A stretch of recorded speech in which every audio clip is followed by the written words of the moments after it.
புற்றுநோயால் பாதிக்கப்பட்டு சிகிச்சை பெற்று வந்த கராத்தே பயிற்சியாளர் ஷிகான் உசேனி சிகிச்சை பலனின்றி காலமானார். இவரது மரண செய்திதான் மொத்த ரசிகர்களையும் அதிர்ச்சியில் உறைய வைத்துள்ளது.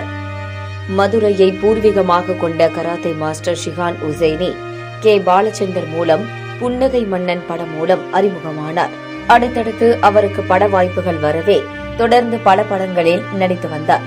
விஜயின் நடிப்பில் வெளியான பத்ரி திரைப்படம் மூலம் ரசிகர்களின் கவனத்தை ஈர்த்தார் ஷிகான் உசேனி. இவருக்கென்று தனி ரசிகர்களும் உள்ளனர். வில்வித்தை பயிற்சியையும் அளித்து வந்தார் ஷிகான் உசேனி. இந்த நிலையில்தான் இரத்த புற்றுநோயால் தான் பாதிக்கப்பட்டுள்ளதாக ஷிகான் உசேனி கூறிய சம்பவம் அவரது ரசிகர்கள் மத்தியில் அதிர்ச்சியை ஏற்படுத்தியது.